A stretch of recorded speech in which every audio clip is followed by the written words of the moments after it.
turenge kuba mwiriwe kandi tongera kubakira kuri ino chaîne yacu ya YouTube ni chaîne Burundian Success hama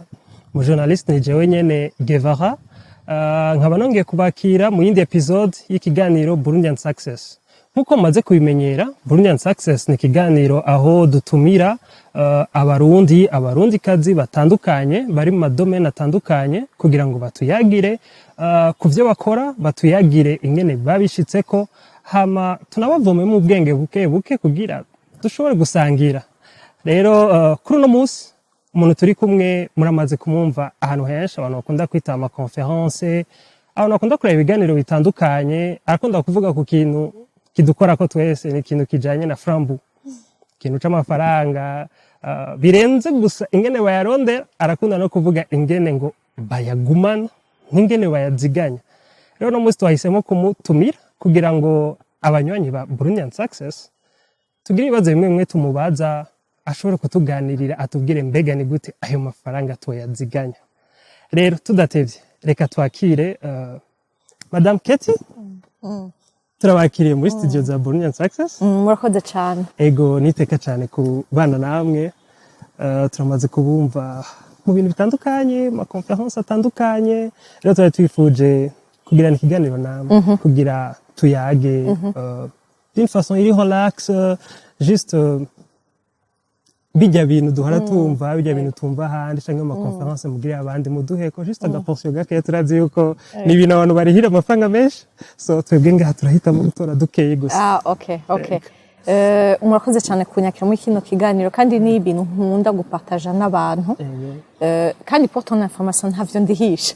Ego ntavyo ndihisa arabiduhaye kwa gusa. Oya si umunsi gusa canke muri kino kiganiro gusa,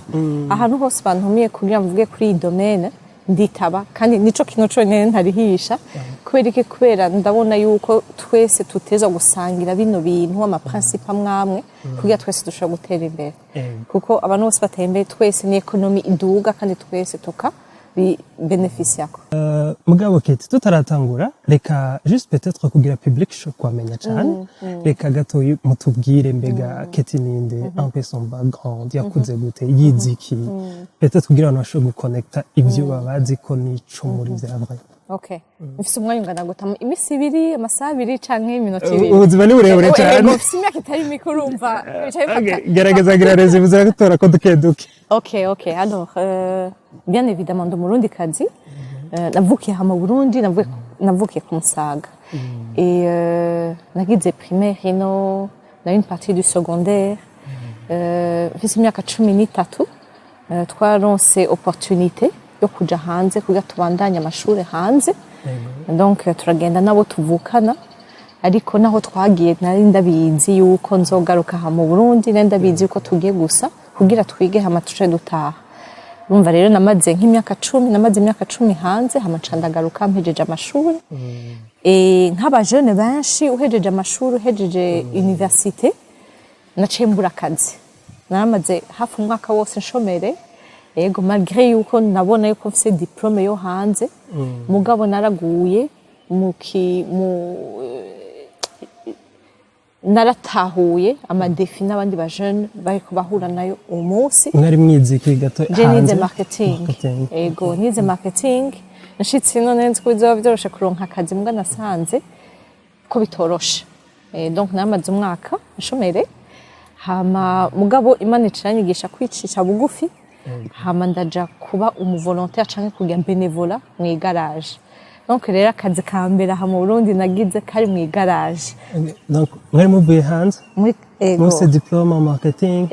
Muca muja gukora mu garage. Okay, mu garage mwakora iki? Nakoze vyose, nakoze kuri reception, nakoze muri stock, muri magasin, nakoze muri recouvrement. En tout cas vraiment naratembereye muri yo garage, nahamaze imyaka 2, mugabo narahigiye ibintu vyinshi cyane. Kuko ndenda bizi yuko namye nzi ko nshaka kwikorera. Hama la meilleure façon kugira uvyige ni kwegera undi muntu yikorera. Ego kwegera undi mu entrepreneur niho ushobora kwiga neza ibibazo bagenda barahura navyo n'ibintu bakora kugira bashobora gutera imbere, ma pratique si tu veux. Ego ntamaze imyaka 2 kandi nahigiye ibintu vyinshi cyane. Hama ndumva yuko hageze yuko ubu ushobora gutangura gukora ivy'iwanje. Ca ndiransa rero mu vy'iwanje umugambi wa mbere nakoze nahomvye ego mugabo uguma ubandanya ndagira ibindi ugira ibindi donc parcours yanje ni donc natanguye gukora ivy'iwanje ça va maintenant faire 10 ans ndi muri parcours nikorera non irarenga 14 ans presque 15 ans ndi muri parcours et mais aussi nagize une transition si tu veux dans le sens où bwa mbere natanguye ncuruza ma produit ego mugabo nacengira une transition déjà plus muri renforcement de capacité c'est-à-dire nkora nk'umuconsultante cyangwa umucoach si tu veux gufasha les entrepreneurs n'abantu bafise ivyo bikorera kuduza niveau y'abakozi babo kugira bashobore gukora byinshi kurusha ego donc pour le moment ni organisation ni entreprise musanze mufise canke n'abandi bantu mukora gute canke freelance ego je suis à mon propre compte et nkakorana surtout n'abantu bari muri secteur privé ego gatoya juste peut-être nk'abantu baba bumva bashaka peut-être bumva parcours yanyu bakumva umengo tuba biraryoshe kwikorera est-ce que n'izihe défi mubona mu Burundi muhura nazo ziri vraiment lié ok alors aho twa dutanguye iyindi sujet twacha turaraha ok ego c'est vrai c'est pas facile gutangura c'est pas facile gutangura gukora ibintu kwikorera ni vyoroshe pas kuri turi mu Burundi muga partout dans le monde ce n'est pas facile comme entrepreneur bisaba beaucoup de courage persévérance nyinshi cyane urahura n'amadefi menshi uguma wimvira imshahara ndayiriha gute loyer ndayiriha gute ndangura gute uguma ufise ibibazo donc nici gituma rero je nilanshije muri iyi domaine kubera narabonye ayo madefi hama j'ai réalisé yuko les entrepreneurs na support mucongereza ni support donc bashigikira ego harimo inguvu nyinshi kugira abantu batangure mugabo bamaze gutangura uriko tuva uri wenyene ufite ibibazo byinshi ukabura comment naviguer iyo parcours entrepreneurial cyane kubera aussi on est dans un monde il y a beaucoup de concurrence si tu veux bisaba yuko tuba dufise ama équipe cyangwa abantu dukorana bari au point si tu veux bafise les capacités zikenewe kugira umuntu ashobora avancer rapidement donc en fait niyo domaine ndimo kugira dushobora gushigikira les entrepreneurs les PME kuduza niveau y'abakozi babo kugira bashobora gukora efficacement baduze na productivité yabo ego mugabo kugira twinjire neza muri sije yacu tutobwiye ko tuza kuvugana kijanye n'ingene donc tuziganya amafaranga yacu ingene ijya frambo twakoreye murabize amafaranga aragoye araruhisha kuronka turayechange avec notre temps tukayechange avec notre force nyene urumva kiti shaka dutapa kuri yo sije umengo ni ikintu gisanzwe umengo ni ikintu kiri normal gukora umuntu wese yategerezwa gusavinga mugabo twese realite iratandukanye usanga hageze mu vy'ukuri twamaze kuyaronka umengo les dépenses ziratubana byinshi tukisanga nyine umengo uwo muco n'w'abazungu cyane n'abantu bafite amahera menshi mwaborda gute iki kintu cyo kuziganya amafaranga ok d'accord alors nabiguyemo gute reka ntangurira na jewe j'étais dans un parcours où ego nashaka kwinjiza amahera mbwa naho uri kurinjiza amahera utagize attention y'ukuntu asohoka uriha tuvuga umukora wiruka mugabo atana kimwe ufise en tant qu'individu sindiko ndavuga en tant qu'entreprise kuko haya ma principe dushya muri gestion mu entreprise yacu mbwa ivyo tubishira iruhande je namamvuga ifo ko turaba ubuzima bwacu nka entreprise ego donc Guevara Enterprises ushaka ufise une entreprise mugabo natwe nous sommes des institutions canke des entreprises yama pratique n'ama principe twigisha tuteza gushira par exemple nka une petite comptabilité n'ibindi byose bijanye muri business tuteza kubishira mu buzima bwacu aussi simple que ça donc je nabiguyemwo gute nahora nsanga nakoze muga naguma ndepensa na jewe nkasanga à la fin du mois nta menshi asigaye nta menshi asigaye ndabona yuko c'est pas normal yuko winjiza muga ntihagire ico usigarana surtout ukiri umujeune utaragira ama engagement familial menshi nta logique ibirimwo cane et donc ndafata une décision donc muri vie personnelle siniko ndavuga n'ivya ma entreprise kuko on sépare vya business c'est co kimwe n'ivyi wawe en tant que personne yego nca ndavuga yuko même kuri vie privée côté personnel ntegezwa adopta indi comportement kugira sengo benkenye yego en tant qu'individu siniko ndavuga mu entreprise yacu yego hama vyatangwe mfata une décision ivuga yuko bon sishobora gukena mugabo sishobora gukena ça veut dire quoi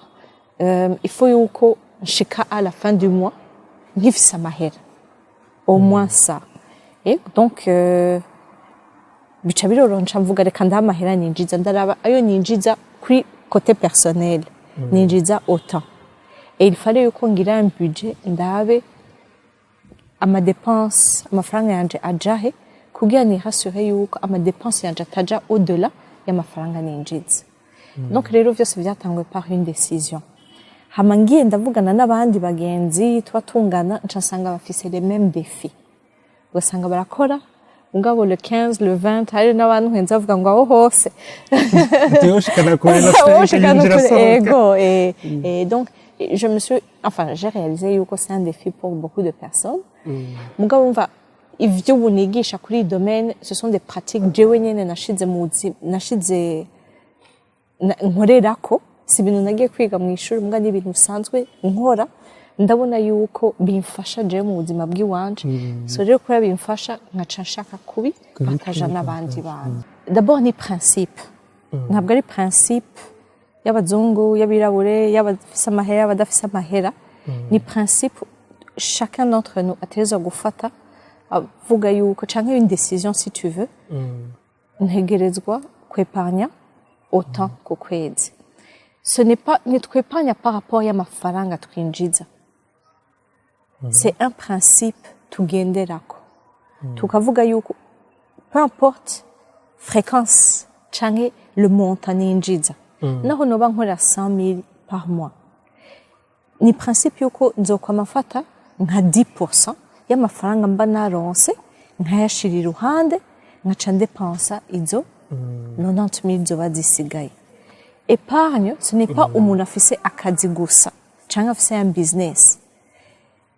ni principe ivuga yuko ukuronsa amahera bivuga yuko ubu nyene no guha amafaranga 10,000 principe niko ncafata 1,000 francs uca ufata 1,000 francs ukayashira iruhande yego donc rero à chaque fois ko hinjiye amahera ari umuntu aduhaye atugabiye amahera ari akaraka umuntu aba yaciye ari un salaire tuteza gufata 10% tukayashira iruhande c'est un principe tuteza gukorerako kuko tugumye turi muri yo cercle vicieux nakoreye aya nayariye yose naho akenewe tuguma turi hahandi nyene et en fait ntuguma na hahandi nyene en fait usubira inyuma kuko hari ikintu citwa inflation amafaranga aratagaciro bivuga yuko umunsi nkorera 100,000 l'année prochaine yo 100,000 nazoba gifise agaciro ca 100,000 bivuga yuko nguma ngizo ndiko ndasubira inyuma donc rero kugira twavance ni gushira iruhande iyo 10% à chaque fois ko hinjiye amahera ari kiraka ari umuntu akugabiye amahera ari salaire peu importe aho abavuye peu importe source canke fréquence tukayashira iruhande kuko ayo mahera niyo azocagwira tugashobora gutangura imigambi yavuye muri amahera twazigara ego peut-être kindi kibazo kica kiza ngaho ca niyumvira est-ce que kugira ngire at least bas iyo motivation canke numve sunikigwa kuziganya kubera iki ko ari nk'umuntu ashobora kuvuga je ndafise akazi fise contrat par exemple imyaka 10 de toutes les façons nimba ari 500 nzokomanda ko ndabironka nimba ari miliyoni impembwa nzokomanda ko ndabironka kubera iki noshira amahera ku ruhande kuko uko biri kose umengo hari akantu ka sacrifice Oui, kubera oui. iki notanga iyo sacrifice yo kutabaho peut-être ubuzima nshaka canke kugira ama effort yose mu gihe nzi ko ayo mahera ahari Ego. kubera iki noziganya kubera ikego alors kuko nta n'umwe maîtrise le futur umunsi ndashaka ninjiza 500,000 mugabo sinzi ko ejo aho kazi nzoba ndagagifise canke niyo business izoba icinjiza donc rero tuziganya kugira dushobore kwiproteja hari bihindutse muri kazoza uba ufise ahantu ushobora kwikorako sivi ico nico ca mbere ica kabiri nta n'umwe ashaka kuguma hahandi nyene nshaka kuba nkora 500,000 muga nta n'umwe ashaka kuhaguma tuguma dushaka kuavansa gutera imbere mugabo rero tuteza kwiyumvira muri izo 500,000 bikanshira iruhande izo 50,000 agwire nca ndaba ukuntu noyagwiza canke umugambi nokora canke ikintu nokora kugira ashobore kuvyara ayandi mahera bivuga yuko ugasanga ugeze ahantu egura afise ya 500,000 wakorera muga hari n'ikindi kintu kiko kirakwinjiriza ugasanga rero ufise 600 canke 700,000 hari n'igihe usanga nk'ivyo bintu wagiye urashira iruhande nivyo bikwinjiriza kurusha na ya 500,000 et donc uriko urabaza kubera iki nogira izo sacrifice uzigira kubera wewe kubera uba ushaka gutera imbere kandi ubikora usipo umuryango wawe turafise abana turafise abantu autour de nous kandi baba badukeneye et donc dushoboye kwinvestisa si tu veux muri twebwe tuba turiko turinvestisa no ma famille yacu kugira bamererwe neza muga c'est pas ça aussi biraduha n'uburyo no kugira impact dans les communautés kubera tuba dufise des revenus zidupermettent gukorera n'abandi bantu yego hari ikintu nako ndimvira uriko uravuga nako ndimvira nk'ubu peut-être hari umuntu ariko araturaba ashobora kuba avuga ati jewe bariko baravuga abo bafise akazi bafise amahoro bari peut-être à zéro genre bari à l'égalité par exemple ati mugaje ndi muri moi jewe ndi mu madeni est-ce que ivyo bintu biranda kuko ugiye kuraba benshi usanga amahera bahembwa ari munsi cyane y'amahera bakoresha donc babayeho ma découverte ni réalité iri mu gihugu babayeho ma découverte est-ce que umuntu ivyo bintu biramuraba est-ce que yo bikora uko nyene genre yo kwinvestisa afisa amadeni ok d'accord kumenya ama principe nk'aya ajanye n'amahera une bonne gestion y'amahera ni biza kubimenya tukiri bato. Donc aujourd'hui nimba uri umujeune ushaka kuba udafise akazi canke uri muri université canke utaratangura kwiyangaja mu bintu ata ama responsabilité financière menshi mufise n'umwanya wo kubimenya kugira ntugera hano wiretrouva uri nko muri ayo madeni. Mugabo aujourd'hui ndazi ko hari abantu benshi bari muri ayo ma situation kandi c'est une réalité kandi ndayitahura kandi c'est pas facile. Donc c'est vrai usanga hariho un déficit. Iyo deficit je namvuga yuko abantu bafite amashwa atatu. Choix ya mbere c'est de ne rien faire. Donc kubireka biza situation konyene tukizera yuko bizohinduka vyonyene bizohinduka mugabo sans intentionnellement trouver un moyen yo guhindura la donne. Ni c'est une façon kuvuga bizohinduka mugabo bigahereraho sinzi ko kurantahura iyo ni choix ya mbere. Choix ya kabiri uzama dépense ya 700,000 mwinjiza 500,000 bivuga yuko urafise amadeni hari abantu ufitiye peut-être hashobora kuba ari isukari kuri butike canke kw'ishuri tutarariha canke utundi tuntu canke ugasanga mu bagenzi n'ibindi umukopo utundi tuntu nyene ugasanga izo 200,000 ego urumva ugasanga donc au fait kubera iki les dépenses ziraruta les revenus muga ça veut dire ko turikora ahantu soit découvert canke utundi tuntu si c'est la réalité choix ya kabiri ni kuraba ni kwidentifier nibihe bintu ntegerezwa kugabanya kugira mve kuri 700 nje kuri 500 no kugabanya ama dépenses automatiquement bash baca bambwira ngo ntibishoboka ho nyene no kuri 700,000 vraiment bana gerageje uko bishoboye yego c'est vrai mugabo kenshi je ndamaze kubona ndiko ndagira l'exercice n'abantu benshi bakandika amadepense yabo yose ntihabura ahantu usanga amahera tuyasesagura entre guillemets ntihabura ahantu tudepensa menshi twari gushobora kuyagabanya abantu benshi biyumvira nta na hamwe ushobora kugabanya 100 000 canke 200 000 c'est pas kwidentifier les gros montants ni kurondera twa tuntu duto uri ukate le film Titanic urazi ce qui a fait couler le bateau c'était une petite fuite aho gafuite gatonya niko gateba un jour ugasanga fete amazi yabaye menshi et le bateau a coulé comme ça donc rero ma finance yacu canke mu ngodo zacu il y a des petites fuites duca dutuma ugasanga rero nudufuite ahantu amafaranga asohoka tukabona umengo ni duke ayo basi n'ibindi mugabo two rero ugasanga ubishize hamwe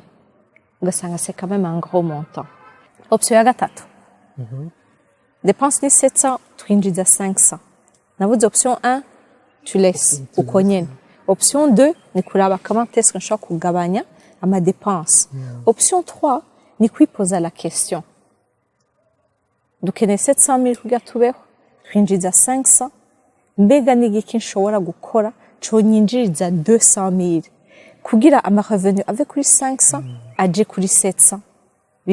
je kwekilibra c'est vrai mushahara ni 500 000 muga faut que twimve mbega n'igiki nokora compa izo 200 000 kugira je kwekilibra kandi biraba hari abantu baba bafise akazi et pendant le week-end bagaca ibiraka sivyo ego mugabo ubu nashaka pete tuje mu buryo buri pratique bw'ingene bikogwa hari ikibazo jewe nkunda kenshi ndiko ndaganira n'abajene urasanga kubwira amahera ntabikika kandi umengo n'ibintu byoroshe mugabo ugiye kubisubiramo vya vrai biragoye usanga nimba mfise amahera muri Lumicash yanje bose mava nicara ahantu hama ngo binane kuriha kandi mfise amahera muri Lumicash ama bank nibaza yuko musanze mubizi le système bancaire s'abantu mu Burundi ntiri accessible cyane quoi hamasi n'abantu benshi bafise ubuzi buri novuga bon sinzi ko navuga muri officiel genre aho bakuriha kuri bank usanga menshi n'amahera dutora mu maboko so kubika mu maboko biragoye est-ce que mwebwe byaboroheye gute bari ba système mwakoresha canke mwebwe mwatangiye kubikorera muri banque mubika muri banque umuntu yogira gute mu buryo buri pratique OK d'accord OK navuze yuko ikintu ca mbere ni une décision kuko hajya wamaze gufata une décision hari ibintu ukora utahora ukora décision kuko namavuga rero différence ya décision na désir kwifuza ndifuza mugabo hariyo différence ya ndifuza na zo ziganya 10% y'amahera yose ninjije donc décision yabaye c'est vrai ucurondera mécanisme canke ibintu wokora kugira ntube tente OK donc nk'umuntu usanga ari amafaranga amushikira mu ntoke yakoze baraguhaye amafaranga y'uwo munsi canke ikira kuba wakoze muri uwo mwanya nyene cufata za 10% ego niho ja muri banque kugira uverse 1000 francs dufata naho yo bari 1000 francs tuyaversa ku ya Lumicash yawe kubera usanga ari abaja bari hafi bon reka nsubiremo urose iyo 1000 francs urashobora kucuraba l'un des opérateurs mobiles bafisa ry'ama service ukaversa iyo 1000 francs mu baja babo umva ntiwoja muri banque uje kugira versement ya 1000 francs ucuraba une façon iri facile muga ku bantu benshi usanga bigora ibintu vya épargne je ndakunda kwankoraja abajene bakaja mu ma groupe d'épargne abantu benshi barabikora c'est-à-dire aha twese turabano 10 tukumvikana ko dufise nk'ama revenu agomba kungana tukavuga chaque mois tuzoziganya amahera ngana autant twese ari 20 000 ari 30 ari 50 uko muvyumvise uko ubona mu bishoboka bien évidemment kwa uri muri groupe d'épargne urumva yuko bazokubaza nakanarariha donc ariko akoga pression kusha kubikora wenyene donc je no kwankoraje abantu n'abajene bakagira ama groupe d'épargne bakaja ama groupe d'épargne bakaya structure neza kugira habe hariho akoga pression à la fin de chaque mois niza gutanga 10 000 ou 20 000 ou 50 canke ijana ego donc jewe personnellement aujourd'hui ukuntu ndabikora ko twese turabatante kandi ntawe udakunda ibintu vyiza urashobora kubona agashati karenganye ukabona umengo kako karaguhamagara n'est-ce pas et j'ai fait ma pratique par exemple ibi vyo ku matelefone ntavyo mfise kuba amahera oya kuba n'amahera ari facilement accessible c'est facile kubatante ukayakoresha on est ensemble donc ico ni icambere nta mahera nshira ahantu hafi kandi tukabona ko amahera ari kuri telefone umengo sabahera utanze ego hamica kabiri usi nta makarte yo muri banki mfise ajya yo muri gishe oya ko kubona ukeneye amahera ucuja kuyatora donc ucusanga utangwe kuba limité et donc je kuri ambasanzwe nzi ama dépenses mfise nzi yuko nkeneye autant ku kwezi ivyo ntezwa kuriha vyose nkabiriha nk'inshi amahera kids ari essence ushiramo kashiramwo donc ukagerageza kuriha ivyo ushoboye vyose kwera ubuzi ko biba bikenewe donc uburazi te dépenses zose zo kwezi ego ubuzizi nta imprévu ego hariho imprévu imprévu y'amahari ego mugabo umva hari ibintu twama tuzi ndari ishuri ry'umwana urafise ama déplacement urafise communication ivyo ubizi mugabo hariho imprévu bien évidemment urashaka kugumana une petite enveloppe y'ama imprévu ego mugabo ushaka kuinsista épargne ce n'est pas abantu bafise amahera c'est un principe tutezwa kuadopta peu importe source de revenus na fréquence n'uburyo amafaranga aba yaciyemwo umuntu agafata une décision uko ndonsa amafaranga nzofata 10% ndayashira uruhande sindayakoreko kandi ikindi gifasha ni kuvisualiza iyo 10% ico azogukorera donc tu épargnes avec un objectif en tête donc ndazi yuko ndiko ndisacrifier muga ndiko ndisacrifier kugira nshobore kugura parcelle yiwanje ndiko ndepanya kugira nshobore kuriha amashure y'umwana on est ensemble ndazi yuko azogera hana aja muri université muga ntangura kwitegura canke nkavuga izi 10% kugira nshobore gutangura wa mugambi nifuza gutangura donc ukavisualiza iyo 10% ukayasocia n'ikintu ushaka hama hariho theorie nakunda kuvuga sinzi ico muyiyumvira ariko ndayibabaze nakunda kuvuga au lieu yo gufata umwanya munini wiyumvira comment épargner ton argent kweko tofata umwanya munini wiyumvira ahubwo ibintu wokora genre amahera n'ubundi uyabitse inyuma y'umwaka ayo mahera nazo agise ya valeur yarafise par exemple nimba wepanya 5,000 ku kwezi est-ce que c'est vrai inyuma y'umwaka bon dis-moi 5,000 ku munsi inyuma yuko 5,000 disons ego nivyo niko ndiyumvira ku kwezi uzofisa amahera ngahe and then inyuma y'umwaka uzofisa amahera ngahe so nkaca niyumvira ko umuntu yofumashiramo inguvu mu kwiyumvira ingene yarondera ahubwo ingene agwiza menshi hari ico ciyumviro uciyumvira kwiki okay c'est vrai ikintu cambeteza kwiyumvira ni d'abord faut ko yinjira umunsi atakaza ufise umunsi wiyumvira mbe yinjira gute mugabo amaze kwinjira fata nk'icupa ry'amazi donc bouchon wayugure amazi donc amazi ari urasha kuyashiramwe akinjira mugabo hari urutoboro umunsi nta na kimwe kurakora tu vois yego c'est vrai donc utangura wiyumvira no yinjiza gute mugabo il faut faire attention ni habe fuite ni afuite ngoma ndakubwira yego de telle manière yuko ego turadepensa mugabo yandi ukayashira uruhande mu nyuma kwera hari yinjira ucutangwa kwiyumvira rero mbega no yagwiza gute ego ubanza kwiyumvira mbe no yinjiza gute mumaze gutangwa kwashira make iruhande kesi kurikirani mbega no yagwiza gute kiti je nibaza yuko quand même kuvyo tuvuganye nibaza ko hariho désir cyane uvuga icifuzo n'ubundi kikiza mu muntu cyo kumva ni gute no kwepanya ese sa nico tuba dushaka kugira ngo abantu badukurikirana abantu batumviriza babanze bihande compte ya situation barimwo hama twese turabe umuti hama umuti twawumvise mu byo Keti yagiye aratubwira